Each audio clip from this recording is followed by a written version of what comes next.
สวัสดีค่ะ คลิปนี้มาชวนทำบัตเตอร์เค้กบราวนี่สูตรบัตเตอร์เค้กนุ่มแน่นไม่ใส่สารเสริมเพิ่มความอร่อยด้วยฐานเค้กบราวนี่เนื้อนุ่มหนึบกับบัตเตอร์เค้กเนื้อนุ่มอร่อยเข้ากันมากไปดูวิธีทำกันเลยค่ะขั้นตอนแรกเรามาทำบราวนี่ก่อนสูตรนี้จะใช้บราวนี่ผงโกโก้ไม่ใส่ดาร์กช็อกโกแลตนำเนยและผงโกโก้ไปละลายรวมกันจากนั้นก็พักไว้ให้อุ่นต่อไปเราก็มาตีไข่และน้ำตาลใส่เป็นไข่เบอร์2จำนวน2ฟองใส่น้ำตาลทรายลงไปตามด้วยกลิ่นวานิลาจะไม่ใส่เกลือเพราะใส่เนยเค็มแล้วเปิดสปีดความเร็วกลางตีไข่และน้ำตาลให้ขึ้นฟู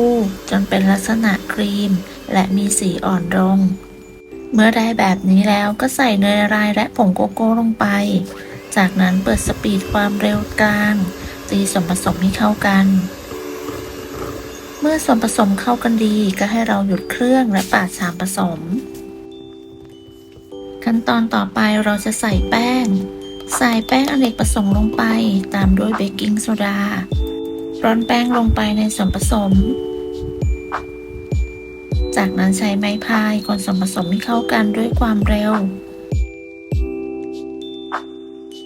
คนส่วนผสมให้เข้ากันจนหมดผงแป้งจากนั้นใส่ช็อกโกแลตชิพลงไปคนให้เข้ากันเสร็จแล้วเราก็จะพักส่วนของบราวนี่ไว้ก่อนต่อไปมาทำส่วนของบัตเตอร์เค้กเริ่มจากการตีเนยที่ใช้จะใช้เป็นเนยเค็ม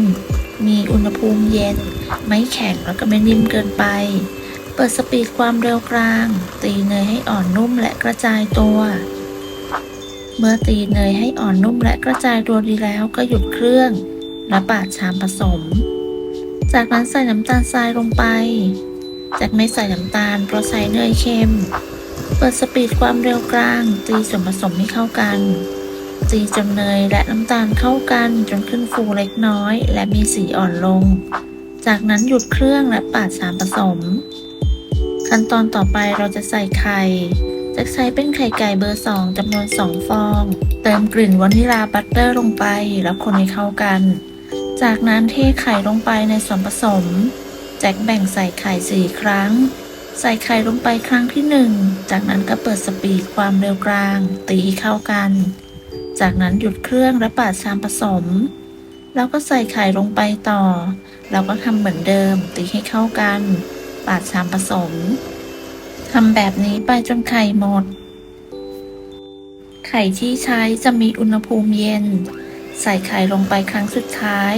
แล้วก็ทำเหมือนเดิมตีส่วนผสมด้วยความเร็วปานกลางตีจนเข้ากันดีก็หยุดเครื่องแล้วก็ปาดชามผสมขั้นตอนต่อไปเราจะใส่แป้งสลับกับนมส่วนผสมของแป้งก็จะมีแป้งเค้กผงฟูและนมผงสำหรับเบเกอรี่ใส่ส่วนผสมรวมกันแล้วก็คนให้เข้ากันจากนั้นเราก็จะเริ่มใส่แป้งสลับกับนมเริ่มจากแป้งก่อน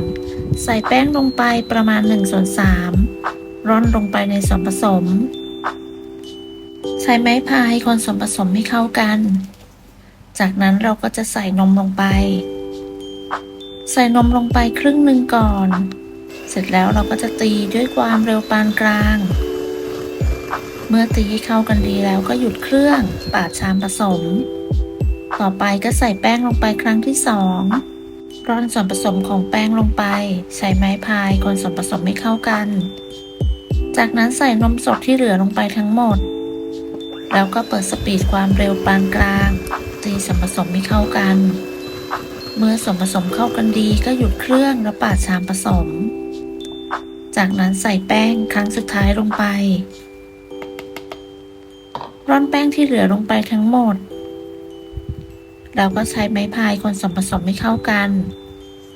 เสร็จแล้วเราจะตีต่อด้วยความเร็วปานกลางเพื่อให้ส่วนผสมเข้ากันดี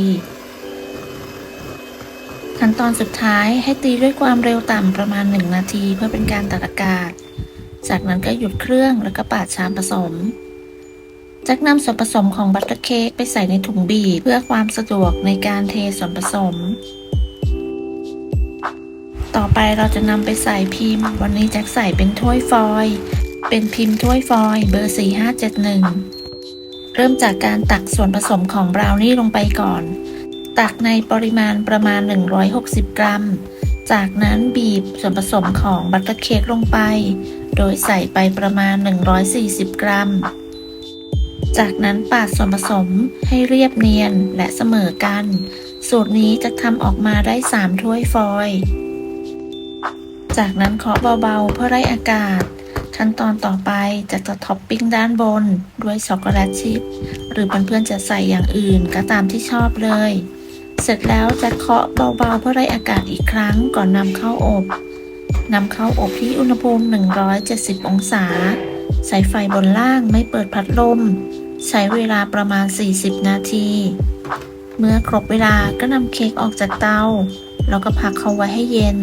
เช็คสุกด้วยการใช้ไม้สะอาดจิ้มลงไป ถ้าไม่มีเศษเค้กแฉะๆติดออกมาก็คือสุกแล้ว พักเค้กแล้วนำไปแช่เย็นก่อนนำมาทานจะเพิ่มความอร่อยยิ่งขึ้น บัตเตอร์เค้กบราวนี่สูตรนี้เป็นสูตรเค้กง่ายๆ ทำกินเองได้ในครอบครัว ตัวบราวนี่มีความนุ่มหนึบ และตัวบัตเตอร์เค้กก็มีความนุ่มหอมอร่อยเข้ากันมากๆ รสชาติไม่หวานแสบคอ ใกล้เทศกาลคริสต์มาสและปีใหม่นี้มาลองทำบัตเตอร์เค้กบราวนี่สูตรนี้กันค่ะ ขอบคุณสำหรับการติดตามรับชมคลิปนี้ ถ้าเพื่อนๆชอบก็อย่าลืมกดไลค์กดแชร์กดติดตาม เพื่อเป็นกำลังใจให้กันด้วยนะคะสำหรับคลิปนี้ต้องลาไปก่อนพบกันใหม่ในคลิปหน้า สวัสดีค่ะ